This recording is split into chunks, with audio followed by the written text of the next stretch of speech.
You're listening to For the Republic, a love letter to Star Wars animation. But let's talk about the Bad Batch. So let's just get right off the bat. Asajj fucking Ventress is back, ladies and gentlemen. Ventress lives. My goodness. So my first thoughts were how, and then it was so Dave's now retconning his own stuff, huh? But but then they put out the press release, and they have this quote, which I will read from Brad Rao. It says, "We love Asajj Ventress. She's a character we've been wanting to tell more stories about." And then he says, and he makes it clear that her return will honor prior tales, including the book in which her character apparently perished. We don't want to spoil anything, but want fans to know that any new storytelling with Ventress will align with the events of Star Wars Dark Disciple. So if you don't know, Dark Disciple was a book that came out in, I want to say, 2015 that published. It was I believe, a 7 or 8 episode arc of the Clone Wars that got unproduced when the series was first canceled back in 2013. They turned those episode scripts, they turned it into a book. It's one of the first canon books after the Legends realignment. And it's about 2015 that it launched. 2015. Katie Lucas, George's daughter, wrote the scripts for those episodes, and then it was adapted by Christy Golden. It's basically about Ventress and Quinlan Voss going on a mission. Quinlan ends up turning to the dark side. Then he's like, nope, I'm back. And then Ventress, spoiler alert, dies at the end of that book. Or so we thought. Now, I haven't finished Dark Disciple. I got about 4 chapters in, and then I think like Fallen Star came out, and then I was like, all right, I'm going to start reading this. And then, of course, I haven't finished that yet either. So, we're just doing great. So, but from what I remember hearing, it's like pretty final. So I'm interested in seeing how they handle it. Me too. Now they could do like, obviously she's Dathomirian and she's a Night Sister, so there's something right there that they can Night Sister magic. There we go. I'm not going to judge it until it's done and until we see it. I am, however, very hyped getting to actually see. This is the first time that we've seen like on an on-screen medium the short Ventress hair and the yellow saber. We've only ever seen that in like illustrations. We've never seen that before on screen, which is kind of crazy to think about because that's kind of an iconic look, like in its own right. Yeah. Like there's a Galaxy's Edge saber of the yellow blade, which is just only ever been in the books. It's interesting. Someone pointed out that it's a different design as well from the Galaxy's Edge saber, and I've hypothesized that I think they've revised the design, made it a more curved design like her original sabers. Because obviously it's a different one. Because as we'll cover down the line with Clone Wars, Barriss Offee steals her lightsabers, so she never gets them back. But I think they've changed the design because they actually used the model for her yellow lightsaber for Darth Maul in Series 7. They use it as like half of his lightsaber, his double-bladed saber. Yeah, because it's like because they had to kind of like show that it was like he built it quite recently, I think. So it wasn't the Rebels saber, which doubles as a walking stick, but it also is just like an add-on clearly to his Phantom Menace saber. And I also have to mention Katrina Dennis, who, anyone who's read SWE stories will know she wrote the SWEF story, Ventress Golden, which was like a potential origin for the yellow saber. My thoughts immediately went to Katrina because I know how much of a massive fan she is of Ventress, and it's just a heartwarming thing to like see her reaction and like everyone just so united over this character's return because it's something so many of us had never even considered. Yeah, because like you said, Dark Disciple is so final. It really did feel like the bow on Ventress's story. And I will speak as someone who's read Dark Disciple because I read it once, and it does hold a special place in my heart because I read it just as I joined the SWE Discord where I met you guys. So I was reading it just when I was like getting more acquainted with Star Wars books, and then we read it again for the book club that we had on SWE server, Discord server, and it was really cool to share in that with everyone. And even revisiting it, I always remember feeling a little like as well done as I felt her death was. I always felt a little like I wish Ventress could have lived. It would be so interesting to see more from her. And not only do I like that they're bringing her back, but I feel it's also fits thematically, and it's also especially gratifying for Jennifer Corbett, the showrunner of this series, considering she was the showrunner for Resistance, and one of the ideas they had for Resistance was that they were going to have Ventress in that show and have her fight Kylo Ren. I was going to bring that up. There's a character in Resistance. I don't remember her name, but there's an episode in season 2 where Kaz. I'm getting my names mixed here. He comes across this like old treasure hunter who specializes in hunting Sith artifacts. And Justin Ridge and Jennifer Corbett, like you said, their original plan was for it to be Ventress. And then either Pablo or Dave were like, we can't do this because she died in the Clone Wars episodes we never made. So they've been wanting to bring her back for a long time.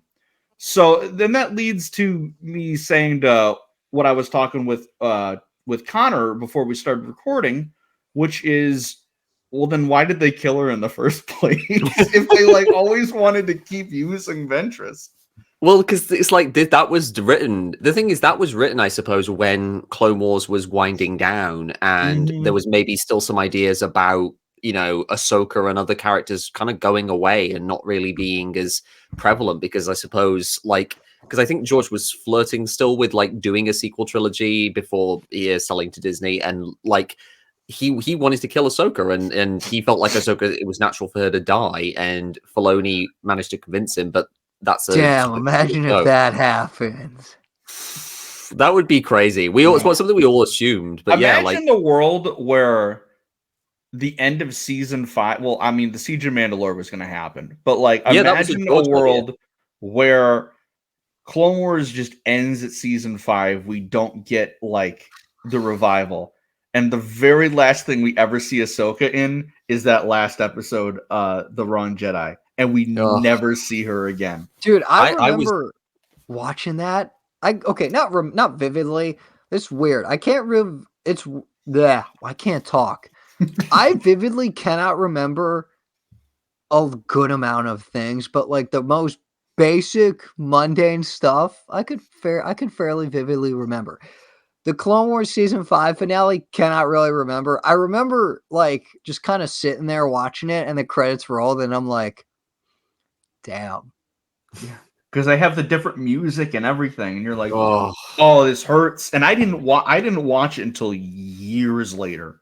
But I was because when I watched it at this point, she had already been back and written off, and then came back in Rebels. So her entire rest of her animated arc had already happened at that point. But I watched it, I'm like, shit, this hits hard. But I get so great. I'm glad that you shouted out Katrina Dunn, because I was going to, because speaking of Ventress Golden, they wrote a phenomenal story. Yeah, if you want to hear Katrina talk more about how much they love Asajj Ventress, go back and watch. This was about over a year ago at this point. Conor and I interviewed Katrina on this channel, talking about that short story. Go ahead and watch that episode. I might link it in the description. It was a great discussion, and I really want to bring that series back. I'm waiting for the right moment.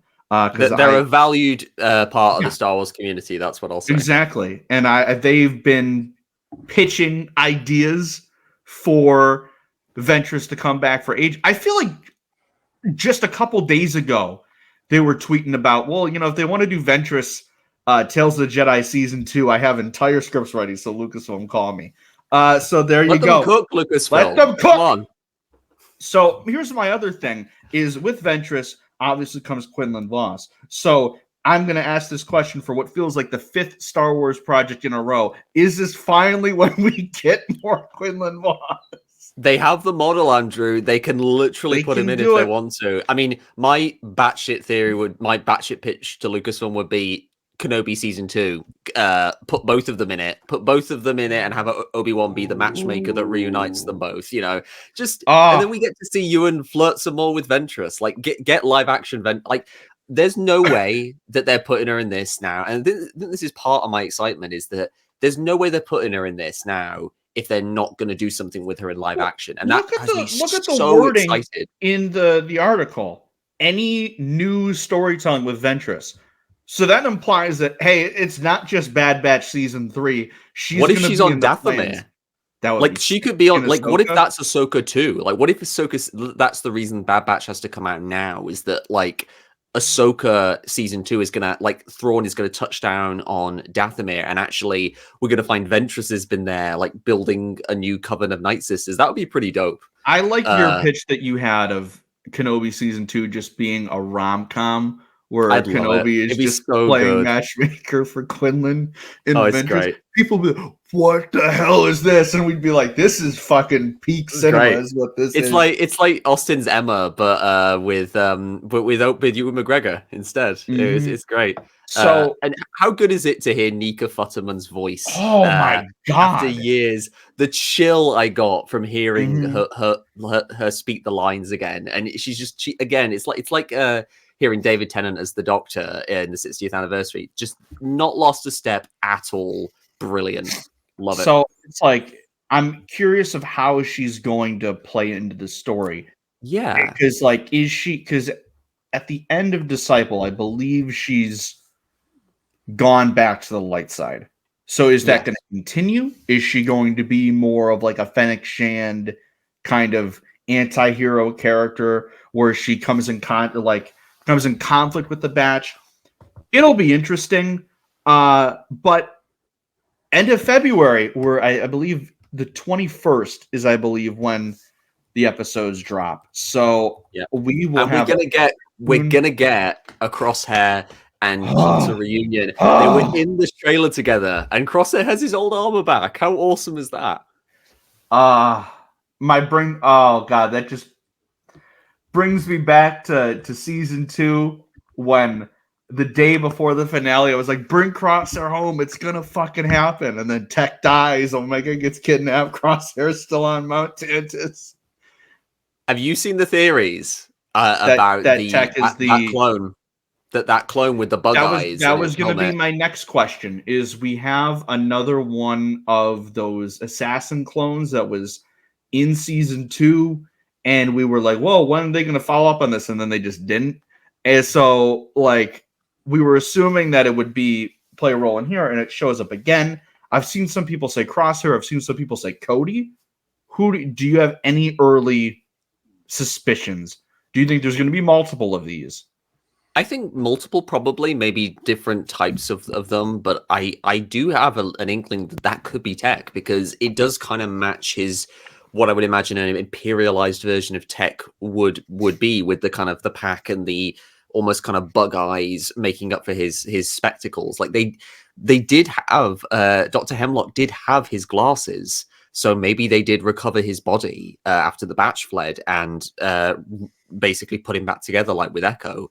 It's very much a possibility, and it would be kind of a neat switch if, as we kind of talked about like in previous videos, like Omega and Crosshair get out off of Mount Tantis early on, or at least by the halfway point, and then it turns out, oh, actually Tech's still alive and we got to go back and get him, and maybe we it's every time they think they're done with Tantis, it's like, oh fuck, someone else is there, we got to go back.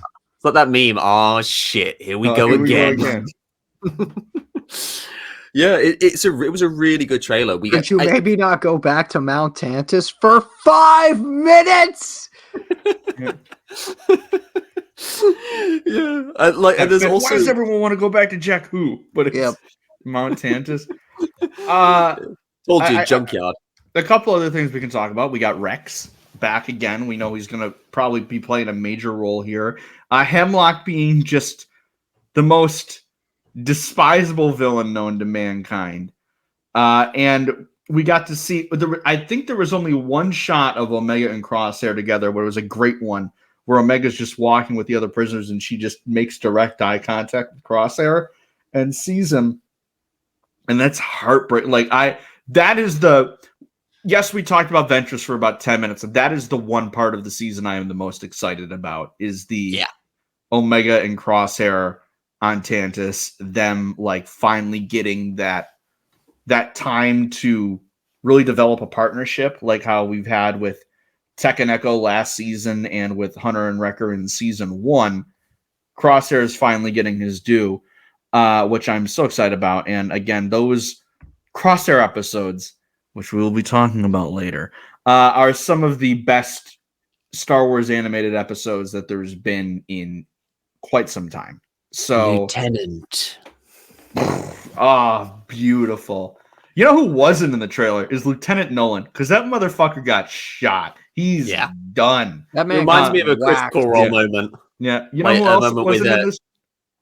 Go ahead. I was just going to joke that it reminds me of like a Critical Role moment with Taliesin Jaffe's character when he takes out a character and very dramatically goes, "You fool, your soul is forfeit. Die, die." You know who else wasn't in the trailer? Sid. And I Sid. hope she's No not in the Sid. season.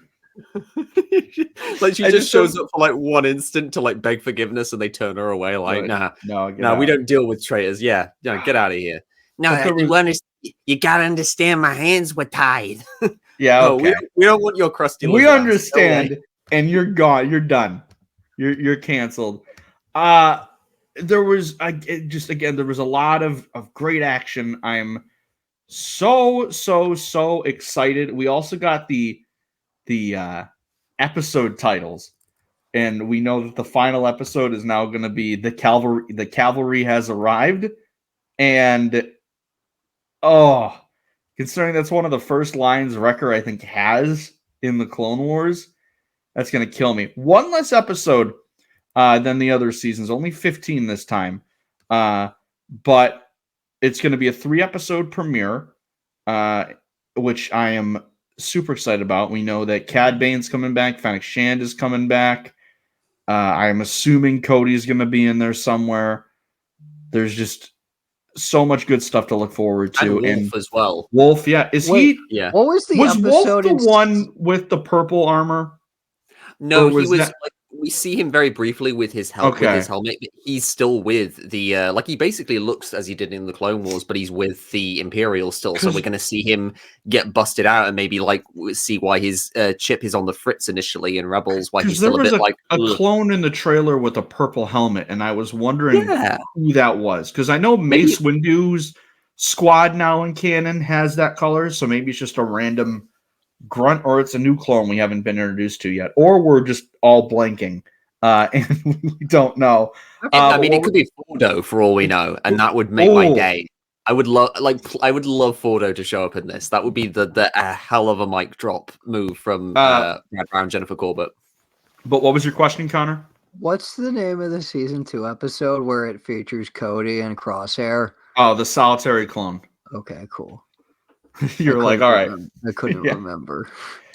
AKA one of the best episodes. It's so good. It's so good. But yeah, we know that this is going to be a crazy season. The tagline of one last fight is great, and that poster they dropped of just Hunter's helmet looks great. Goes hard, It man. looks great. Oh, So we will be here. Season starts, February 21st, 2024. We'll be here. We'll be doing the same thing we did last season, where we'll be having our weekly recaps, and hopefully, fingers crossed, they give the entire season like its own time and don't double it up with the Acolyte, because the final season of the show deserves its own dedicated time period to just air and have the entirety of the conversation surrounding it.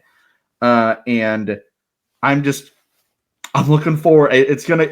I'm looking forward to the way this season, this show is going to end. Is all I'm going to say. I'm very excited, and I'm honestly a little more hyped for it than Acolyte, if I'm being totally honest, because just a tiny bit is like that's it's tough. I think we'll talk about this later, because we also need to, after we do our list, we'll talk about what you all thought was the best story of last year and what we're looking forward to the most going into 2024. So overall thoughts, Ventress, confused but very excited, and the rest of it looks great. I'm very excited. And I think the rest of us all are too, that it was, like I said, there's nothing better to me with Star Wars than great animated Star Wars. I think is the best kind of Star Wars. And hopefully this will be no different.